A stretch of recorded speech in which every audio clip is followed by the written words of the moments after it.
ኦርቶዶክስ ነበር ክደው ነው አይደል የሄድከው ወደ እስልምና? እዚህ ጋር እንተማመንና ልመልስልህ። ክጄ ሳይሆን አባቴ ትክክለኛ እምነት ሆኜ ስላገኘሁት ወደ ኢስላም ሄጃለሁ፣ ግን ኦርቶዶክስ ነበር። ስለዚህ ክርስቶስን ክደው ነው አይደል ወደዛ ሄድከው?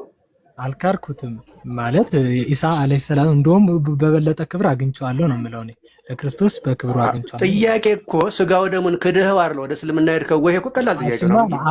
አላምንም። አዎ ልክ ነው። በጣም እሳቸው እያሉት መሰለኝ። እባካችሁ አንድ ክርስቲያኖች እኮ ነን እኛ።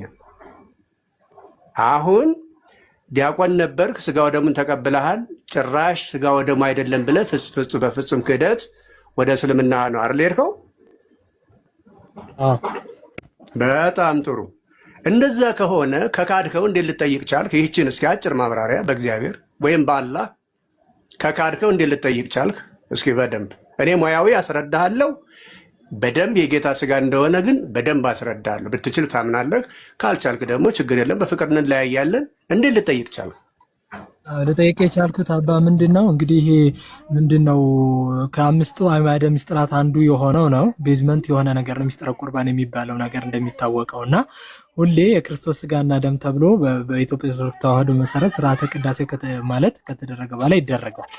አሁን እንግዲህ እኔ ስጋና ወደሙን ዘበላስኬስ የተደኘ በሕይወት ዘላለም በሚልበት ጊዜ እኔ በላ ደምን የጠጣ ዘላለም ሕይወት ይኖረዋል ካለ አንደኛ ስለ ዘላለማዊ ያለውኝ አንደርስታንዲንግ ነው አፍተር ዴዝ ያለው ነገር።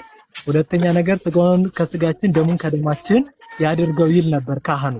ስለዚህ ደሙ ከደማችን ከተዋሃደ ስጋው ከስጋችን ከተዋሃደ እኛ ራሱ እንግዲህ ስጋና ደም መለኮት የተዋሃደው ነፍስ የተለየው አይደለም አባታችን። እሺ አሁን ያው ክዶ ነው የሄደው ወንድማችን አቡኪ ቀዳሽ ነበረ፣ ግዕዝ ማዋቂ ነበረ። ግዕዝ ባይዘው ቅድም አንድ በአረብኛ የገባ ወንድማችን ምርጥ ማሳሰቢያ እየተናገረ ነው ያወረድኩት። በጣም ይቅር በለኝ ወንድሜ፣ አስገባለሁ። ሙያዊ ጥያቄ ነው የጠየቀው። አሁን ላለመዳኔ ምክንያት የለኝም፣ አንተ ታብራራለህ። ከዛ ሲቀጥል ደግሞ ቃል ስጋ ሆነ ሌላ ጥያቄ ትጠይቀዋለህ ማለት ነው። ላለመዳኔ ወደ ማብራሪያው። ጥሩ አሪፍ ጥያቄ ነው የጠየቀው። እግዚአብሔር ይስጥልኝ። አልጨረስኩትም ነበር ግን ጥያቄ ነበር። አቡኪ አንዴ ተረጋጋ ወንድሜ። እሴን ልጅ እባክህ ታገስ፣ እባክህ ለመዳኔ የዮሐንስ ወንጌል ላይ ምዕራፍ 6 ላይ እንግዲህ ቁጥር 51 ጀምሮ እስከ 55 ብታዩት ስለ ስጋ ወደሙ ይናገራል ክርስቶስ ኢየሱስ። እዛ ጋር ሲናገር ትምህርቱን አስተማረ። እዛ ጋር መቼ ቆርሶ ስለሚሰጣቸው ነው ያስተማራቸው። መስቀል ላይ ቆርሶ ስለሚሰጣቸው ደሙን ስለሚያፈስላቸው ሰዎች ነው እየተናገረ ያለው።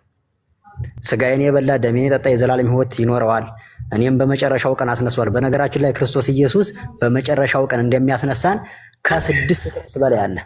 በመጨረሻው ቀን የሚያስነሳው ሰውን ሁሉ ክርስቶስ ኢየሱስ ነው።